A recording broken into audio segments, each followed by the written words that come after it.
Okay, this day is December 3, 2025. It's a very, very blessed day indeed. Palakpakan natin si Lord Jesus. Napakabuti niya, napaka-faithful niya. Maniwala kayo sa hindi, no? Alas 4:30 pa lang po ng umaga. Umpisa na po ng mga pagdating ng mga blessings. Actually, kagabi pa po 10:30 ng gabi. Okay, may tumawag na po na okay na, no? Then, kanina, 4:30, may tumawag na naman po at may blessings, no? So, masarap po ang blessings. Hindi po siya something na dapat mong pag na-bless ka, parang nagigilty ka and all that. Bakit ka mag-guilty? The Lord is blessing you. Then, naging blessing din naman ako sa iba. May mga nabigyan ako. Meron tayong, you know what? The Lord Jesus will bless you so that you could be a blessing also. Yun po ang purpose ng Lord Jesus, no? And kanina, another thing, may nakausap po kaming mananampalataya, no? At ito po, to be honest with you, matagal na panahon ako hindi nakakita ng ganito kainit na Kristiyano na eager sa souls, nangangaluluwa, pangangaluluwa. Yan ang kanyang porte, sabi niya, nangangaluluwa. Souls ang mahalaga. Pumunta ako dito para ganoon, para ganyan, para ganoon. Pero after ilang minuto ng pag-uusap namin, na-observe ko na po kasi tinitignan ko kung paano niya tignan ng grace, no?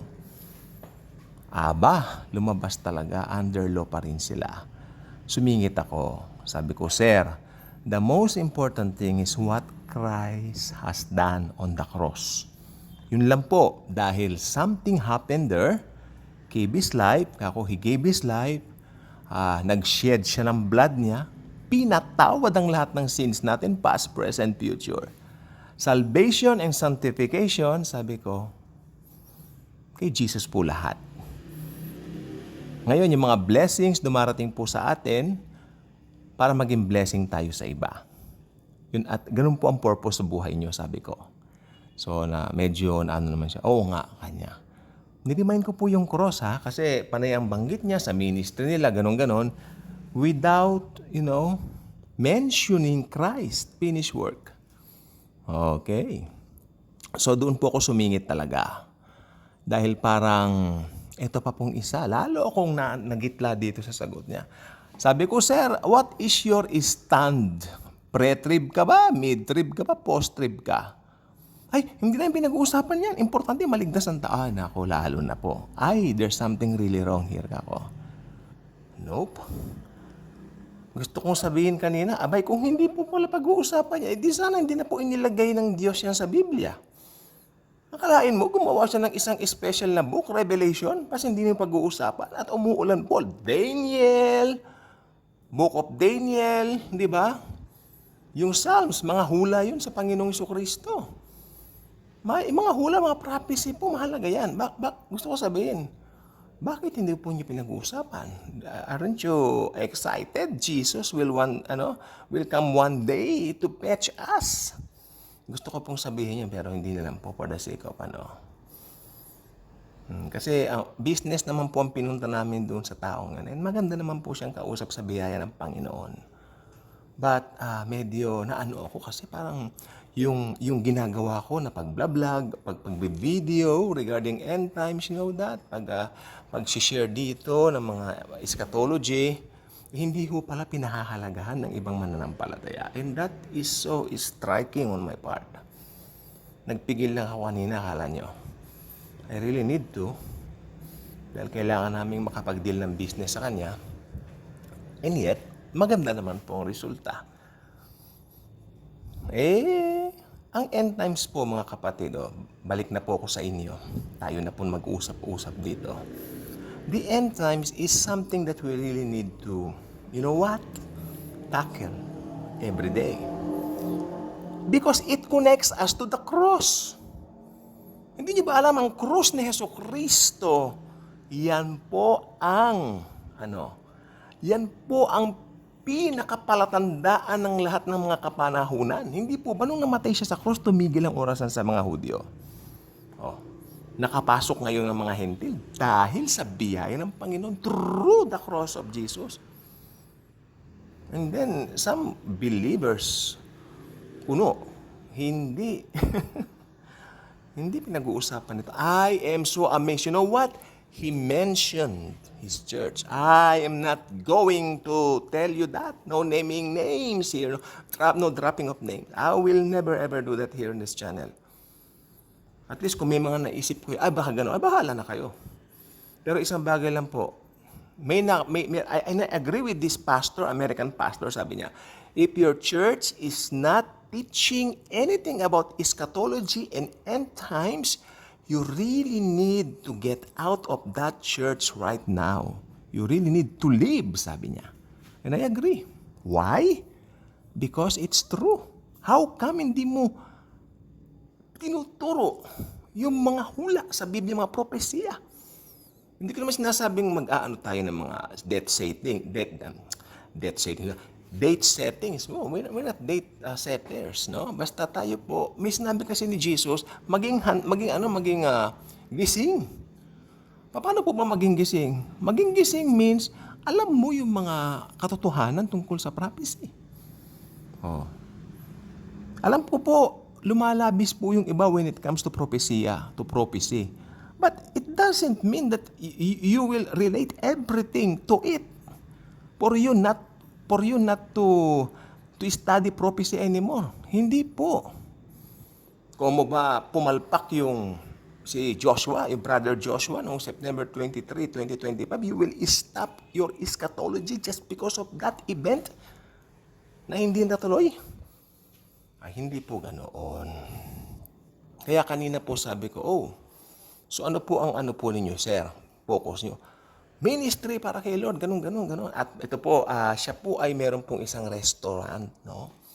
And with that, siya po ay, owner. At syempre, yung mga tao, syempre kontrolado niya. O kailangan may Bible study, kailangan. Parang nagiging mandatory. Alam niyo sa Facebook, dapat bang maging ang pag-aaral ng Biblia? Ipilit? Hindi ako kumikibo. Dahil sa isip ko, hindi. Ang salita po ng Diyos ay makapangyarihan. You don't have to persuade anyone para basahin yan. Alam niyo po kung bakit? You just have to remind them.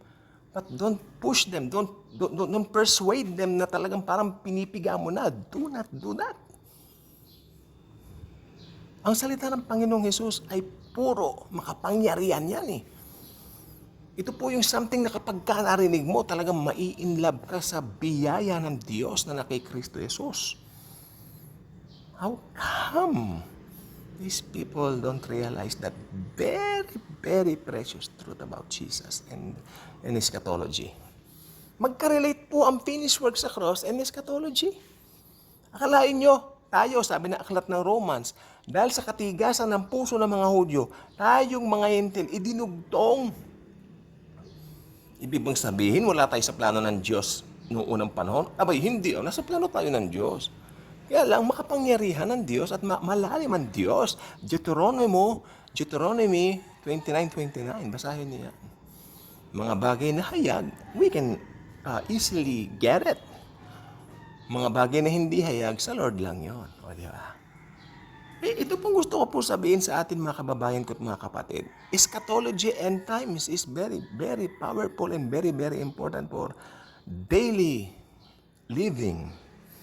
Ano bang panahon natin ngayon? Church age. Ano ba? Hindi mo ba napapansin? Ang init na ng panahon. Sobrang init ng panahon. Baka gusto niyo subukan. Why don't you try it? Libre po yan. Si Jesus, darating po siya. Kasi yung iba po, yung kanina po, parang ang paniwala din po niya, hindi niya binanggit, parang one time yung coming. Ito po for once and for all.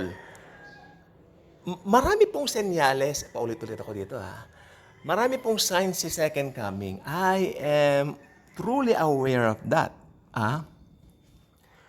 The rapture, not even one. Wala siyang senyales o signs. Dahil ang rapture po is a mystery revealed to the Apostle Paul by Jesus Himself. A special revelation of His love for the Gentiles through the Apostle Paul, the Apostle to the Gentiles. Aren't you glad that you are a Gentile believer of Christ?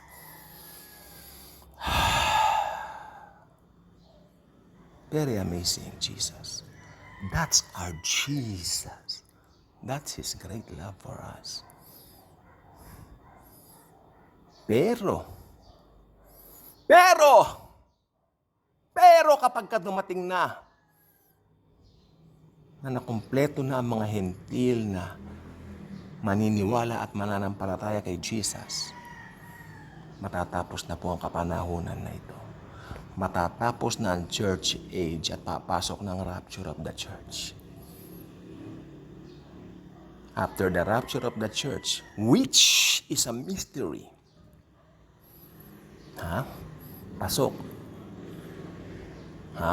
pasok ang 7-year tribulation. Daniel's 1 week, di ba? Daniel's week. Daniel's 7 days. Kung ano man tawag mo, bahala ka. Daniel's prophecy. Pasok na po yun. Alam naman natin ang senaryo. May lilitaw na napaka-karismatikong tao. Sobrang karismatiko na ba ang buong mundo mapapasamba niya sa kanyang sarili. This is not something na parang nanonood kayo ng mga palabas sa TV na parang mga gawa-gawa lang. Hindi po ito gawa-gawa lang. This is not fantasy. Mangyayari at mangyayari po yan. This is as sure as may nakikita kang reflection mo sa salamin. Pag nagsasalamin ka ba, nakikita mo mukha mo? Ganon. Ganon po ito katotoo. As real as you see yourself in front of the mirror, dear. That's how this one is real also.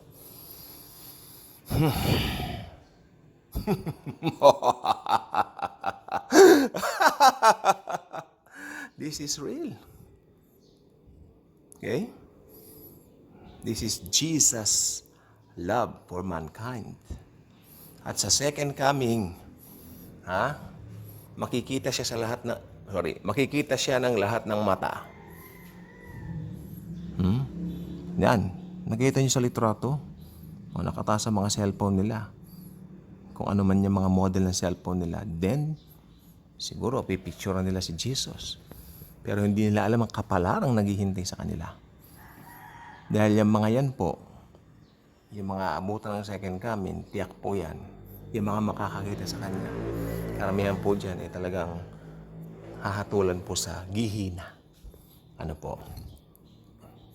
Amen? Pero may mga tribulation saints pong kukunin dyan. Kasi dito po sa, Dito po sa tribulation, sa loob ng 7 taon, merong mga makakakilala kay Jesus. Magre-refuse sila, magkakaroon ng refusal din. Magre-refuse sila doon sa panuntunan ng Antikristo na matatakan sila. Magre-refuse sila at yari sila ngayon.